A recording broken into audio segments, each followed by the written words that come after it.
There was a time when there were no Asian faces on any runways from Paris, Milan to New York.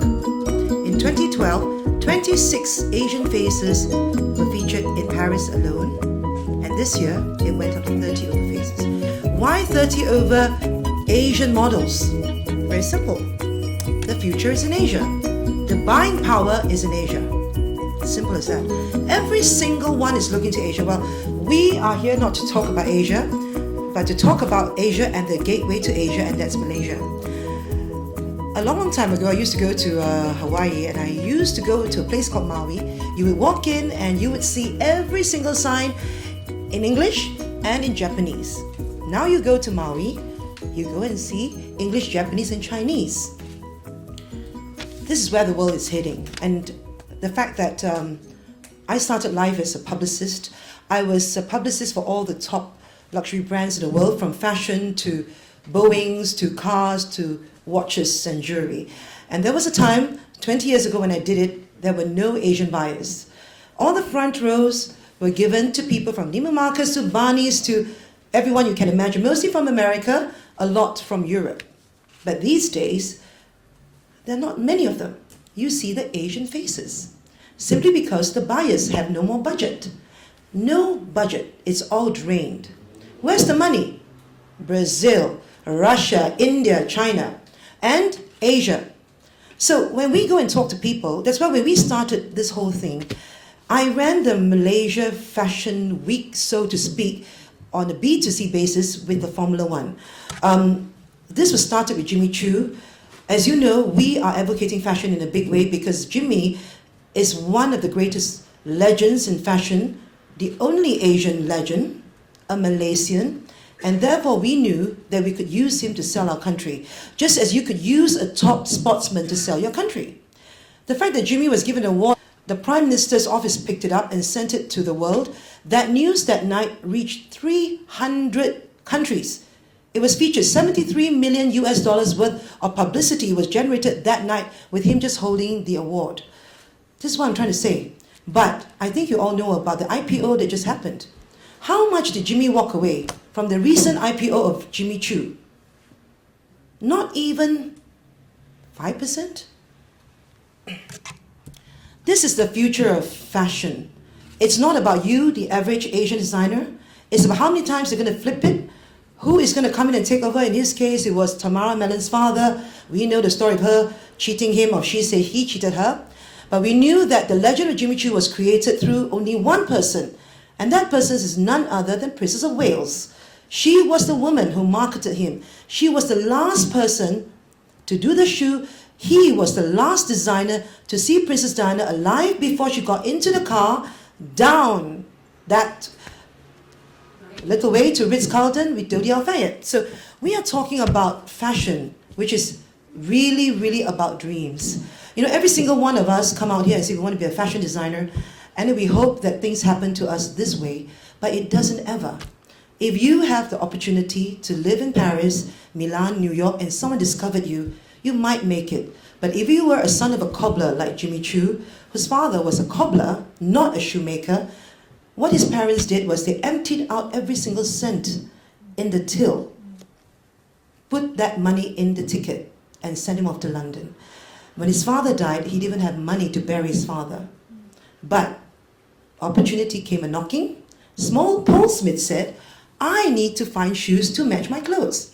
Ling, ling, ling, ling, comes the stylist, put the shoes on. Got introduced to Princess Diana. That was it. Nothing much.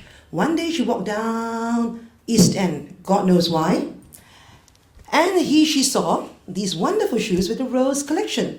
And there, similarly, that was picked up by one accessories designer, not Tamara Mellon, in Vogue UK, and before you knew it, 6 pages in Vogue UK, she picked him up, and the rest is history.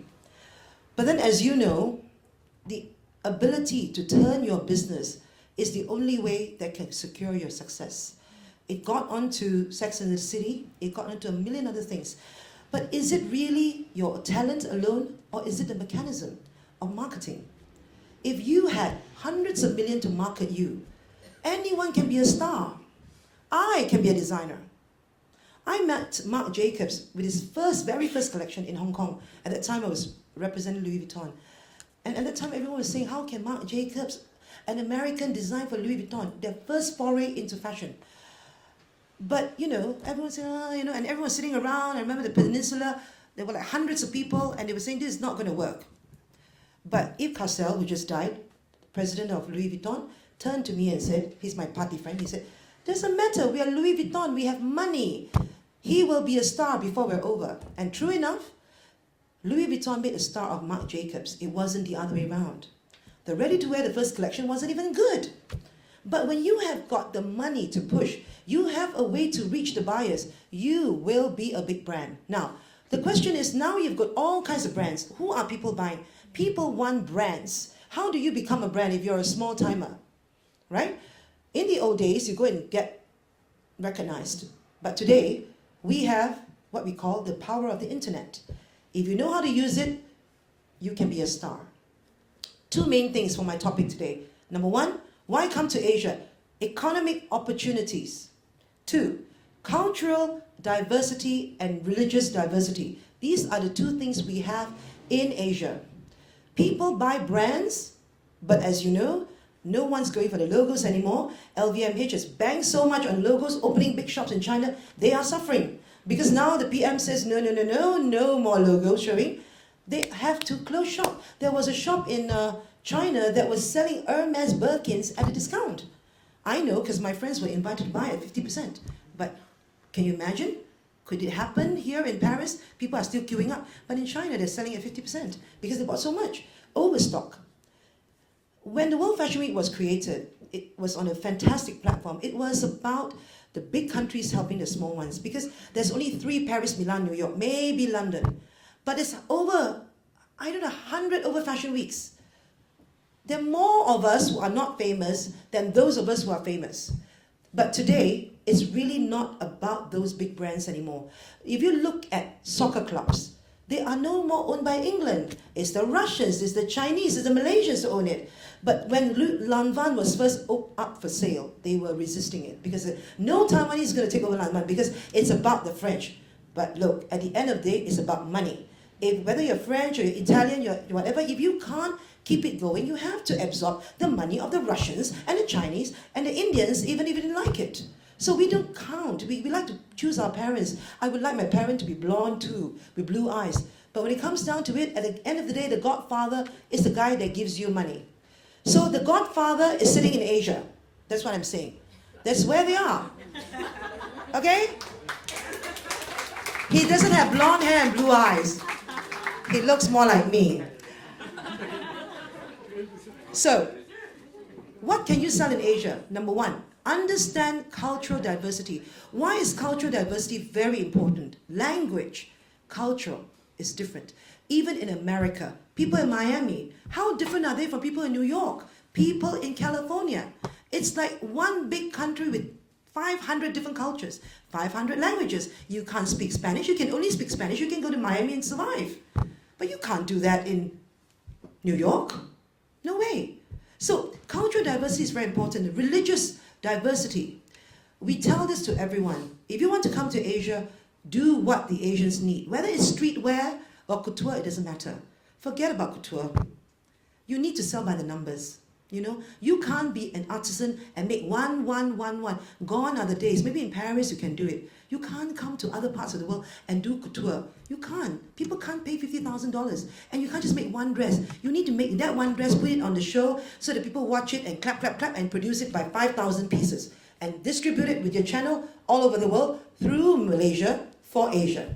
Why? Cultural diversity is very important. We are a country with several big groups, Chinese, Malay, Indians, and like the SecGen and Eurasian.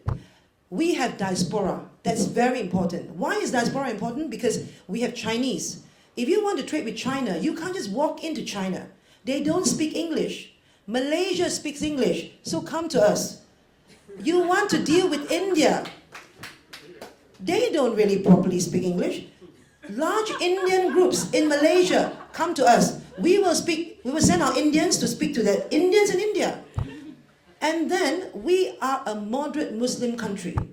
Do you know the Islamic business is today worth 214 billion US dollars. Last year it was 150 billion. It's growing at such a fantastic pace because Islam is the biggest growing religion. I'm not Muslim, but I don't really care.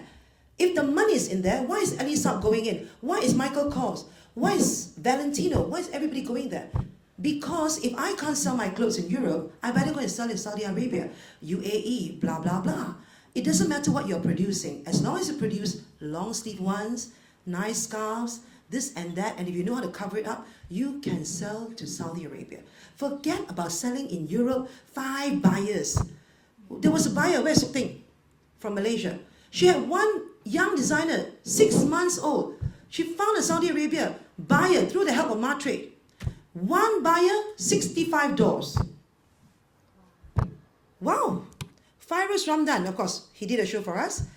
But he did a show, he did very well. A Miami fella came along, 5,000 orders. He wasn't ready. He didn't have the money to produce.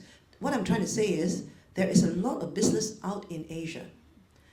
It's in Islamic wear. If you can do it for Ramadan, you can do it for wherever, you can sell it. They love colors. I think you know underneath the abaya, they wear all these beautiful things. Don't think that people in the Islamic countries are not. They really spend money, you know, the Arabs. You just need how to get their money. You know? Forget about going to this very, very classy French, Italians who kind of criticize every single thing. Oh, it's not good enough, blah, blah, blah, blah. Price points. Just go for the money. Number 2, you need to think about the sizing, right? What is the sizes? Some of them, if you go into bigger markets, they're smaller sizes, you need to understand it. So cultural and religious diversity is very important. Economic opportunities, why is it very important? If you were working through Asia, for instance, if you are producing, if you're sitting somewhere in New York, how much does it cost you to produce? You're still trying to go to China. Is China the best place? Is Vietnam the best place? Not necessarily. By the time you finish with all the mistakes and the non-understanding of your English, you will also have the cost being kicked out. That's why it's really important to go to a hub like us to be the middleman. When we created Mercedes-Benz Stylo Asia Fashion Week, we represent all the Asian countries. The 30th Mercedes Fashion Week. Why did they say yes to work with us? There's only 2 in Asia, Tokyo and Beijing. But the rest of the world, Mercedes did not bother because Myanmar is too small, blah, blah, blah, blah, whatever. But there is big market in Vietnam, in Indonesia, in Thailand, everywhere. So what you need to do is to go through a hub that understands you, translates what you need to the rest of the world. So the buyers come to one place. That's the whole purpose of the Malaysia Fashion Week with the Asia Fashion Week, is to get everyone to come to one spot. You come to one spot and you show all the buyers from all the different countries of the world. Whether you're from the US or from Australia, it doesn't matter. The important thing is you come to one spot to see your goods. Number 2, when you want to produce, talk to us, talk to Martrade. Sometimes the production may be done in our country for a very cheap price. Maybe sometimes it's down in the neighboring country. You need to look for that because every single cent saved will go towards your margin, because that's very important. Number 3, when you do a fashion week, Paris, Milan, New York, forever waiting for a platform in Paris, never get it because it's too expensive. So forget it. Go to where the business is. You can go to Shanghai, go to Hong Kong, go to Malaysia, wherever. That's where the business is. When you become somebody, you can go to Paris. But if you're not anybody, we can go to World Fashion Week and say, please give us a slot. That's why for us, we could not position one single designer.